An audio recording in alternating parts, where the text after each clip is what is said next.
બનાસકાંઠા જિલ્લાની અને ઉત્તર ગુજરાતની સૌથી મોટી સહકારી બેંક એવી બનાસ બેંકના ચેરમેન અને વાઇસ ચેરમેનની 7 ડિસેમ્બરે ચૂંટણી યોજાઈ હતી, જેમાં ચેરમેન પદે ડાયાભાઈ પિલિયાતર અને વાઇસ ચેરમેન તરીકે કેશુભા પરમારની બિનહરીફ વરણી કરવામાં આવી છે।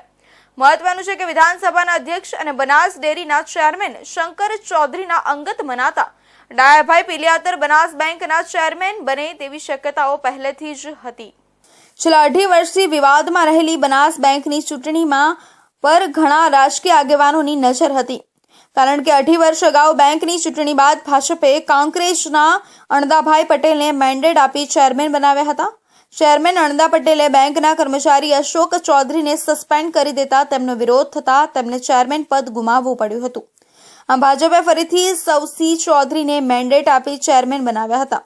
ત્યારથી બનાસ બેંક વિવાદમાં આવી હતી। આ બનાસ બેંકના વર્તમાન ચેરમેન સૌસી ચૌધરી અને વાઇસ ચેરમેન પિરાશી ઠાકોરની પ્રથમ ટર્મની મુદત પૂર્ણ થતા 7 ડિસેમ્બરે ચૂંટણી યોજાઈ હતી, જે માટે શુક્રવારે ભાજપ પ્રદેશ ઉપપ્રમુખ કૌશલ્ય કુંવરબાએ ચેરમેન અને વાઇસ ચેરમેનની ચૂંટણી માટે બેંકના ડિરેક્ટરોના સેન્સ લેવાયા હતા।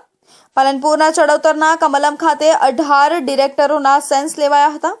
વિધાનસભાના અધ્યક્ષ અને બનાસ ડેરીના ચેરમેન શંકર ચૌધરીના અંગત મનાતા ડાયાભાઈ પિલિયાતર બનાસ બેંકના ચેરમેન બને તેવી શક્યતાઓ પહેલેથી જ હતી। ભાજપ કોઈ એક ડિરેક્ટરને મેન્ડેટ આપી ચેરમેન બનાવશે તે નક્કી હતું, ત્યારે 7 ડિસેમ્બરે ચૂંટણી માટે પાલનપુર પ્રાંત કચેરીએ બનાસ બેંકના 22 ડિરેક્ટરો પહોંચ્યા હતા।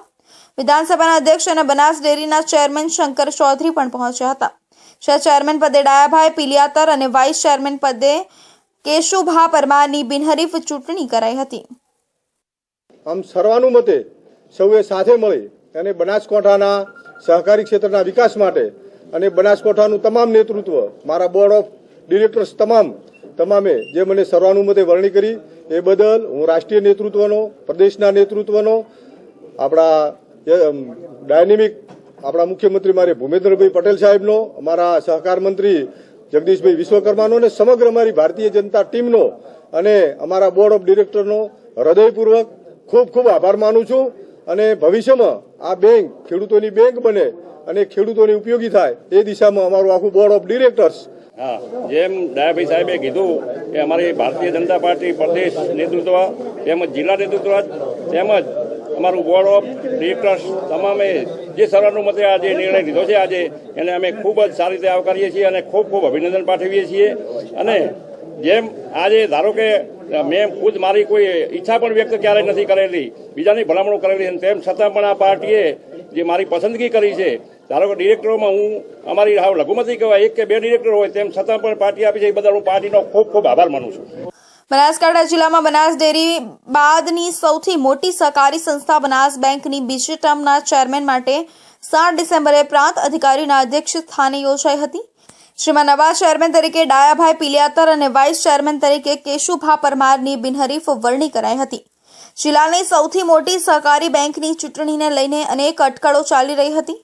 વર્તમાન ચેરમેન સૌજીભાઈ પટેલ, શૈલેષભાઈ પટેલ, અણદાભાઈ પટેલ અને ડાયાભાઈ પિલિયાતર વચ્ચે ચેરમેન પદને લઈને ચર્ચા જોવા મળી હતી। જિલ્લામાં રાજકીય આગેવાનોની નજર બનાસ બેંકની આ ચૂંટણી ઉપર હતી, ત્યારે 7 ડિસેમ્બરે યોજાયેલી આ ચૂંટણીમાં બનાસ બેંકના તમામ ડિરેક્ટરો હાજર રહ્યા હતા અને બનાસ બેંકના ડિરેક્ટર અને વિધાનસભાના અધ્યક્ષ શંકરભાઈ ચૌધરી પણ આ ચૂંટણી પ્રક્રિયામાં હાજર રહ્યા હતા। ત્યારે ભાજપ મહુડી મંડળ દ્વારા ચેરમેન તરીકે નવા ચહેરાઓની પસંદગી કરાઈ હતી।